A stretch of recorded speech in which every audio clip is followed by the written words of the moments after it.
Hi, this is Brenda Hines, and I'm the Director of Professional Development. Welcome back to our Ninja Skills Training Series. In this module, we're going to talk about creating fabled service. It's that Ritz-Carlton level of service where service actually becomes our brand. We do this by providing excellent communication, keeping our clients informed, whether the news is good or bad, and explaining things in ways that they can understand. It's also important that we adapt to their personality and remember their preferences. Most importantly, they want to see that we value them and that we love what we do. Let's hear how some of our ninjas create this level of service. Understanding your client's personality can determine whether or not the whole situation, transaction, relationship is a win or loss. Sometimes it takes a while to figure that out. Just kind of step back a little bit from, your natural tendencies to kind of see how they play out with your client. Not in that, you're letting a client walk all over you or you're not being true to yourself, but we are in this business to serve, and we have an incredible opportunity to serve people beyond just finding them the home or helping them sell their home. And so in doing that, it has to be less about us and more about them, and understanding their different personalities, I think is crucial to that. I really feel like as well these personality types really speak to your clients and how that applies to your business and how you deal with those individual clients as well. So we've got to determine, are we a good team? Now, if we're a good team, the next thing I want them to believe is I care passionately about what they want to accomplish. I personally am a hands-on, communicable guy. I like to communicate with my clients on a very regular basis. I like to do it probably even more than they expect. I like to create value through communication. It's a promise that I give to my clients when I sit down and consult with them about how this process is going to go. But one of the things I always like to ask them about is how they would prefer to be communicated with. And a lot of times they'll tell you it's texting and email. But what I want to make sure we don't do is become the faceless other in the transaction. Sometimes I think that we get busy and we get complacent and we feel like, well, I've told them that, but you told them that in a text. And what we need to understand is there might be something else happening in their world, in their life. Maybe their husband is already working in another city and mom is here with the kids and she's tired. And so if you're sending her a text message, granted it's an update, but it's not really anything of any real value to her.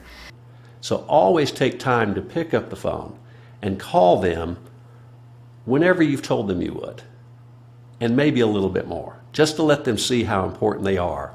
But we don't want to push, and we don't want to oversell. So it's a fine line on how often you do that. That's why the client needs to tell you what they expect from you. You don't communicate with your client, it can be the quickest way for everything just to fall apart. Stay in touch with them, keep them updated, don't ever leave them out of the loop for anything. They need for you to let them know every single thing that's going on in the transaction, whether they are a buyer or a seller, and you owe that to them. My goal with the seller when I sit down at a listing interview is to say that we're going to be talking on a weekly basis. One week it may be them getting clicks on the internet. What's going on in your neighborhood? Feedback on showings. What's happened, in the market, and this is the rates, maybe this will affect things. And at least every other week I want to be talking to them. Sure, in a perfect world I want to talk to them every week, but if they're getting something of value from me, regardless of the amount of activity their house is getting, I want to be in touch with them to let them know that we're out there and we're working for them.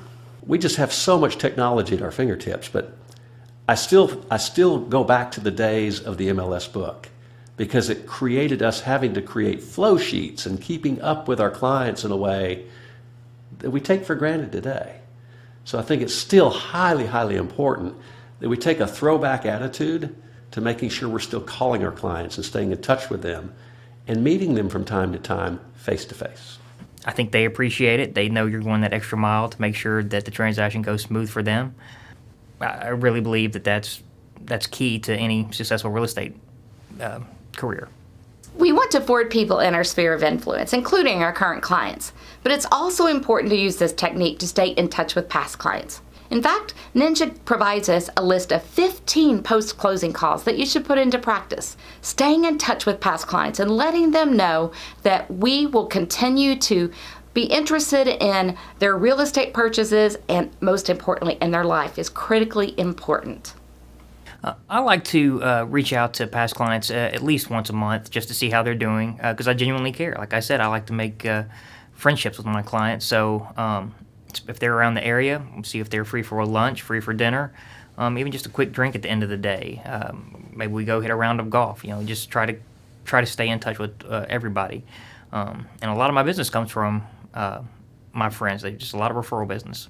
Start to fill that pipeline up. Start to put people in the funnel of your business. That's going to lead to referrals. That's going to lead to other opportunities. A great agent in our office, Dan Alcorn, one day at lunch, he told me that if you can survive 3 years in this business, you're going to do just fine. And there's some truth to that in the sense that, no different than what we talk about in Ninja. Every 24 months, people are thinking about buying or moving. With that said, at year 3, all of a sudden those people that you bought and sold with in your first year of business, well, they're starting to think about making that move again. So at the end of the day, that's where your flow comes in, being top of mind with those folks. When they start to think about that process, you're the first person that they think about because of your relationship and because of your flow. Fabled Service is repeated word of mouth. Our customers have no stake in the outcome. They gain nothing from sharing their positive experiences, which add up and multiply and create your brand. So my promise to my customer is that I'm going to do everything that we possibly can to make it go as smooth as possible. But if it doesn't, then I'm going to be here to pick up the pieces. And we're going to go to plan B. And if necessary, we're going to go to plan C. Because here's the truth. This stuff works. Bob and his company have taken the approach that he wants all his agents to be Ninja trained because we want to place the focus not on us or not on our company. We want to place the focus strictly on our clients. We want to give them the best service. We want to be highly skilled in doing that.